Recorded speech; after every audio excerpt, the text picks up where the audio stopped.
Mercosur, les agriculteurs européens sont-ils en danger? Cet accord de libre-échange entre l'Union européenne et 4 pays sud-américains a été signé samedi par Ursula von der Leyen, la patronne de la Commission européenne, et ce après quasiment 30 ans de négociations et de tractations. On l'a expliqué en première partie de ce journal, l'accord doit encore être ratifié par le Parlement européen aujourd'hui même, raison pour laquelle des centaines de tracteurs manifestent en ce moment même à Strasbourg, dans l'est de la France, contre cet accord. Avec nous pour en parler, Pascal Delima, bonsoir, bienvenue. Vous êtes chef économiste chez Nova Mines. En direct de Strasbourg, Benoît Cassard, député européen. Bonsoir et merci beaucoup d'être avec nous sur TV5 Monde. Vous appartenez au groupe Renew, le groupe libéral. Vous êtes aussi éleveur en Belgique, je le précise, spécialisé dans le blanc-bleu belge, une race bovine de Belgique. Alors peut-être avec vous d'abord, est-ce que vous comprenez ces agriculteurs qui manifestent, qui vous consternent vous aussi, cet accord, ce traité de libre-échange? Mais effectivement, d'abord, je les comprends, mais je fais partie de l'ensemble des agriculteurs européens qui, en fait, ne comprend pas l'incohérence intellectuelle de l'Union européenne. Pendant 5-6 ans maintenant, on essaye d'évoluer, on a légiféré dans le sens d'un meilleur environnement, de plus de sécurité en matière de santé publique, de plus de biodiversité, de moins de déforestation. Et tout d'un coup, on nous soumet un accord qui, au-delà de la concurrence déloyale, va totalement à l'encontre de ces valeurs européennes. Et c'est cette frustration qui révolte les gens. Parce que les agriculteurs, ils sont capables de comprendre que le commerce est important, ils aiment faire des affaires, mais cette incohérence là derrière qui les met dans une situation d'handicap de compétitivité et qui va contre nos valeurs, ils ne parviennent pas à le digérer. Je partage tout à fait leur avis. Ouais, restez avec nous, monsieur le député, on vous retrouve dans quelques instants. Ça, c'était pour le point de départ. Vous êtes donc contre et vous avez dit pourquoi. On verra tout à l'heure avec vous s'il n'y a pas tout de même des points positifs et est-ce que vous répondez à des contre-arguments, notamment à ceux qui défendent ce Mercosur. Je me tourne vers vous, cher économiste Pascal Delima. D'abord, quelques chiffres. Alors, le Mercosur, c'est quoi? C'est le marché commun sud-américain, d'où le SUR en espagnol. Brésil, Argentine, Paraguay, Uruguay, mais c'est en fait plus vaste. Mais pour ces 4 pays, quelques chiffres, 270 millions d'habitants, c'est moins que les 450 millions d'habitants en Europe, mais tout de même 6e économie mondiale. Et en 2024, pour vous faire une idée, il y a eu un peu plus de 55 milliards d'euros d'exportation de l'Europe vers cette région du monde et 56 milliards d'euros pour les importations. Et sachez que plus de 80% des flux commerciaux entre l'Union européenne et cette région vont vers le Brésil. Économiquement, ce traité de libre-échange est-il bon ou mauvais pour les agriculteurs européens? Peut-être d'abord, si vous voulez bien, de manière générale, et puis précisément sur la question des agriculteurs. Alors, il faut analyser les balances commerciales. Aujourd'hui, les balances commerciales de l'Union européenne vers le Mercosur sont des balances commerciales plutôt excédentaires, à la fois dans l'industrie et légèrement, enfin c'est tangent, c'est plutôt flat sur la partie agricole. Donc il y a peut-être moyen, je dirais, d'assurer une meilleure transition, d'assurer une meilleure régulation autour de cet accord. Un petit rappel, c'est vrai qu'il y a des théories économiques sur la mondialisation qui disent que cet accord alimente ces théories du libre-échange et que donc les Français, les Belges, les Européens vont profiter parce qu'effectivement il y a encore plus d'excédents et qu'on va pouvoir s'appuyer sur les avantages comparatifs. Mais l'antithèse, c'est que malheureusement, on ne s'appuie pas aujourd'hui sur les avantages comparatifs. Autrement, on exporterait du bovin français uniquement et on interdirait de le faire au Mercosur.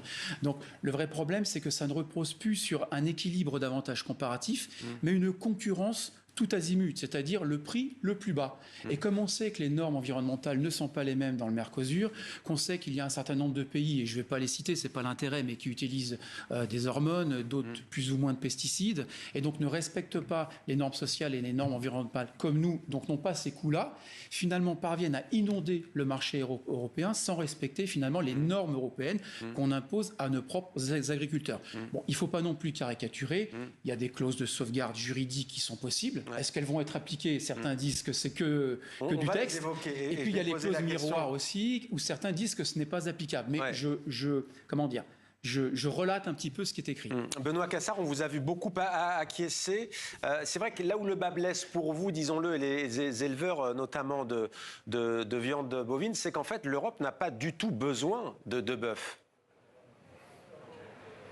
Non, d'abord, l'Europe n'a pas besoin de bœuf, mais je voudrais rebondir de manière plus générale. On parle beaucoup de l'intérêt économique pour les autres secteurs.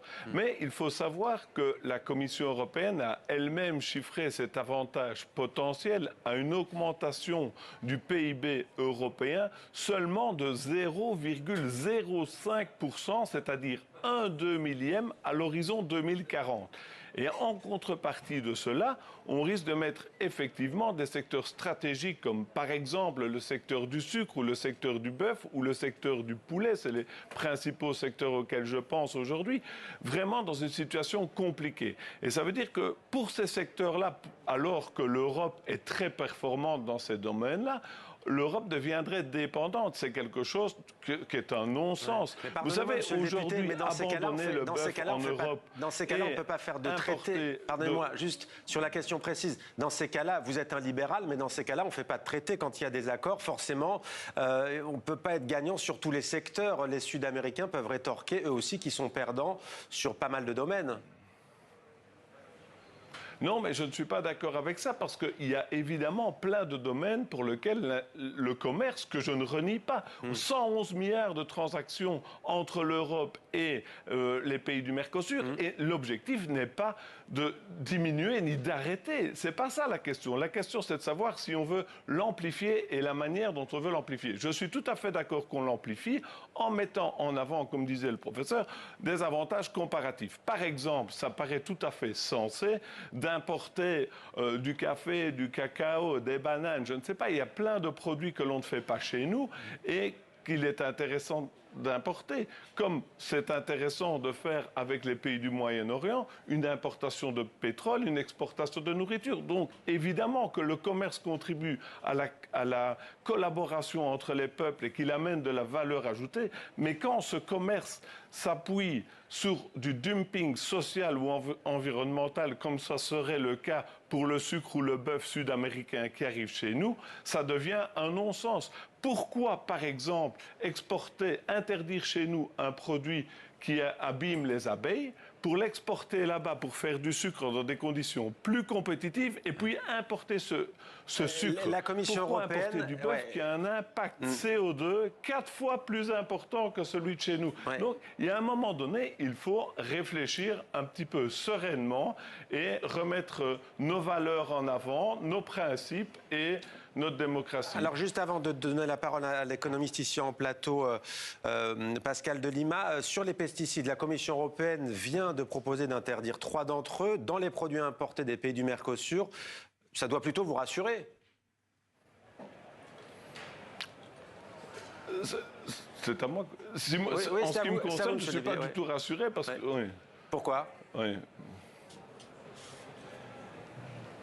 Pourquoi vous n'êtes pas rassuré, monsieur le député ? Allô ? Vous m'entendez ? Ah, excusez-moi, je ne suis pas... Évidemment, c'est une bonne évolution, excusez-moi pour l'interruption, c'est une bonne évolution, mais c'est largement insuffisant. Ça concerne uniquement les agrumes et les papayes. Donc c'est quelque chose d'hyper spécifique. À côté de ça, je vous donnais l'exemple de néocotinoïdes utilisés dans les betteraves. Il y a beaucoup... On peut parler des normes sur le bien-être animal qui sont les plus performantes en Europe et qui n'existent pas là-bas, ou quasi pas. Donc il y a beaucoup de sources de discrimination et je pense qu'on doit aller non seulement sur l'analyse du produit final pour garantir à nos consommateurs européens les meilleures normes, mais qu'on doit aussi, pour respecter nos valeurs environnementales, s'attacher à toute la chaîne de la production. Donc, par exemple, pour garantir la qualité de nos produits et le respect de nos normes, en Europe, on a une traçabilité dans l'élevage qui permet de suivre le bovin de la naissance à l'abattoir. Ça n'existe pas là-bas. Donc, s'ils utilisent, par exemple, des antibiotiques en élevage et qu'ils utilisent ces antibiotiques qui favorisent la croissance, qu'ils arrêtent quelques jours avant l'abattoir, il n'y aura pas nécessairement de résidus, mais c'est de nouveau une concurrence déloyale. Donc, il y a vraiment des principes là derrière que l'on ne peut pas accepter et que l'on doit dénoncer. Et que vous dénoncez donc effectivement aujourd'hui, Pascal de Lima. Si on vous comprend bien, donc en fait l'Europe est la grande perdante, les Européens et pas que les agriculteurs sont les grands perdants de ce traité libre-échange. Mais que répond-on aux producteurs de vin qui risquent 200%? C'est la menace de Donald Trump, alors que les Brésiliens sont amateurs de vin. Taux de douane pour les vins français au Brésil, 27%. Les vins chiliens, c'est 0%. Alors, il y a trois choses. D'abord, il y a à mon avis un sujet essentiel qui est évidemment celui de la régulation de cet accord. La limite entre supprimer totalement cet accord ou en faire un autre qui est complètement idéaliste dans le contexte actuel ne me paraît pas possible, mais c'est la régulation, c'est ce que vient de dire monsieur le député de façon très juste à mon sens, c'est la traçabilité aussi, cette question de la traçabilité aux frontières. Ouais. Comment vous voulez prouver il y a des contrôles quand même. Il y a des contrôles, mais c'est pas si évident que ça, parce que comment vous voulez prouver que les modes de production sont équitables, efficients au niveau des frontières? Il faut des choses qui soient extrêmement rigoureuses à ce niveau-là. Le deuxième point, il est géopolitique, c'est que bien sûr aujourd'hui on est dans un contexte de tension géopolitique, on l'a vu avec les mesures de coercition de l'Union européenne dans d'autres domaines économiques, on sait très bien qu'aujourd'hui on cherche aussi de nouveaux marchés et que cet argument du Mercosur, cet argument économique, il est aussi derrière un petit peu politique. Et puis je voudrais terminer. Pour moi, le Mercosur, il est le révélateur d'un malaise du monde agricole qui ne repose pas uniquement sur le Mercosur. C'est-à-dire qu'on a aussi... Les agriculteurs, d'ailleurs, ne manifestent pas seulement pour ça, ils le disent. Bien sûr, je réponds un petit peu indirectement à votre question, mais il y a déjà les agritech, l'automatisation, la perte d'un nombre assez important d'automatisation et d'emplois dans le domaine agricole. Il y a également la question des marges arrière, des filières et de la façon dont on rémunère totalement dans la filière agricole les agriculteurs. La crise agricole, elle existe déjà. Et pour moi, le Mercosur est le symbole d'un mal, finalement, qui est déjà plus profond depuis un certain temps. Essayons de mettre un peu chacun des chapitres sur la table pour les résoudre un à un. Mais il est sûr, pour moi, le plus important, ça reste qu'il y a une transition écologique aussi dans le monde agricole. Comme dans la souveraineté industrielle, il y a une question de souveraineté et de non-dépendance alimentaire vis-à-vis de certaines zones géographiques. Et que le Mercosur pose peut-être aussi les bonnes questions, dont je ne sais pas si les réponses, ce sera le Mercosur, mais en tout cas pose un certain nombre de questions qui doivent être répondues. En tout cas, voilà où on en est aujourd'hui après quasiment 30 ans de négociations. Alors on va écouter un élu qui n'est pas du tout d'accord avec vous, monsieur le député en direct de Bruxelles, Benoît Cassar. Il s'agit de Javier Moreno Sanchez, il est espagnol. Épreuve de la complexité du dossier, vous êtes libéral, lui il est socialiste et il est pour, et il nous explique pourquoi il est pour le Mercosur. C'est une opportunité pour les Espagnols, mais je pense que pour toute l'Union européenne. Je pense que, comme j'ai dit, en ce moment, on doit trouver des partenaires fiables avec lesquels on peut établir ces relations dans ce contexte qui est très complexe. Et ça va permettre aux Espagnols d'exporter leur huile d'olive, leur vin, etc. Tout à fait. Donc il faut considérer ça pas comme une menace, mais comme une opportunité. Effectivement, les agriculteurs espagnols sont plutôt favorables. Il y a quelques secteurs qui ont quelques difficultés, mais je dois dire que j'ai tout à fait respect. Je comprends les inquiétudes qu'ont les agriculteurs, notamment français, mais qu'ils sachent qu'ils sont protégés, qu'on pense à eux, et que en fait le Mercosur est peut-être un bouc émissaire. Je pense que ce qu'on doit revoir, c'est la politique agricole commune, les politiques nationales de soutien à nos agriculteurs français, mais espagnols et européens, parce qu'ils sont essentiels à nos vies. Donc toute ma solidarité. Aujourd'hui, nous avons des manifestations ici à Strasbourg, mais je pense que le Mercosur est une opportunité et pas une menace. Mais les agriculteurs mettent en avant que les normes de production ne sont pas les mêmes en Amérique latine et en Europe, pesticides, hormones, etc. Alors tout ça, c'est dans l'accord, donc ça sera contrôlé. Et donc aucun produit qui ne respecte pas les normes ou qui ne sont pas produits aux normes européennes ne rentrera. Donc, et puis, moi je le dis souvent, je pense que les vaches argentines dans la Pampa, je pense qu'elles sont bien nourries et je pense que c'est pas, le problème n'est pas là. Le bœuf argentin de la Pampa, Benoît Cassar, argument qui fait mouche, non ? Non, pas du tout. Pas du tout, parce que si vous voulez, c'est vrai que le bœuf court dans la Pampa, je suis bien d'accord, mais moi, les grands feedlots que j'ai vus dans ma vie, j'ai eu l'occasion de beaucoup voyager, c'est toujours sur le continent américain. J'ai vu des exploitations avec 100 000 têtes, hyper concentrées, chose complètement inconcevable en Europe. Donc, il y a la phase d'élevage, il y a la phase d'engraissement. Si on regarde la phase d'engraissement, c'est des feedlots hyper concentrés avec des bêtes qui ont des implants d'hormones dans les oreilles. Donc, ce n'est pas le modèle que l'on a choisi. Moi, je ne critique pas ce qu'ils font, mais simplement Simplement, ce n'est pas le modèle que le consommateur et le citoyen européen a choisi. Et si on est, en tant que législateur fidèle et cohérent par rapport à ce que l'on fait chez nous, on doit exiger les mêmes exigences par rapport à ce qui est importé chez nous. Alors, il y a Deuxième quand même... élément que je voudrais mettre très important, au niveau stratégique, parce que je voudrais rebondir sur cet argument qui est très à la mode au niveau stratégique avec Trump qui nous impose des taxes, on doit trouver des nouveaux marchés. Mais moi, je vais vous dire, aujourd'hui, si on est vraiment dans la panade à cause de Trump, parce qu'il bouge ce marché, c'est parce qu'on est hyper dépendant de lui. Pour notre défense, on est hyper dépendant d'autres continents comme la Chine pour notre industrie. Et aujourd'hui, je crois que c'est vraiment pas le moment de devenir dépendant de notre alimentation, de mettre notre frigo au Brésil. Donc, que l'on soigne notre autonomie, on sera plus fort dans les négociations et on pourra se faire respecter par les autres continents et les grands groupes économiques. Alors, assez court, monsieur le député, si les importations déstabilisent le marché européen, si certains prix s'effondrent à cause de ce traité de libre-échange, l'accord pourra être suspendu. C'est ce qu'on appelle le mécanisme de sauvegarde. Vous n'y croyez pas ? Absolument pas. Historiquement, ça n'a jamais fonctionné. Deuxièmement, on doit faire des enquêtes pour prouver que c'est bien l'accord en question qui est responsable de la chose. Ça n'a jamais fonctionné. Et aujourd'hui, on le voit par exemple avec le blé qui s'est effondré parce qu'on importe beaucoup d'Ukraine ou... Et d'autre part, un autre élément important, c'est que les pays du Mercosur, pas plus tard que ce matin, M. Milei, il y a 2-3 jours, l'Uruguay, ont dénoncé ces clauses de sauvegarde. Elles les trouvent contraires à l'accord. C'est vraiment de la poudre aux yeux qui a été lancée par la Commission européenne à l'intention de certains États membres pour essayer de réunir ces États membres à sa cause. Mais vraiment, ces clauses de sauvegarde, ça existe depuis toujours, ça n'a jamais fonctionné et je crois qu'ici, ce sera de nouveau le cas. Allez, il nous reste 1 minute. À vous, l'économiste Pascal de Lima. Ce qui est frappant dans ce dossier, c'est qu'on a Javier Milei, extrême droite, gauche radicale, Lula, président du Brésil, qui sont d'accord, chef du gouvernement espagnol, d'accord, socialiste. Pourquoi tous ces clivages entre partis, entre dirigeants ? Tout simplement parce qu'aujourd'hui, on a du mal à avoir une ligne conductrice. Ça a été le cas pour le budget en France, c'est aussi le cas pour l'agriculture en Europe et aujourd'hui avec le cas du Mercosur.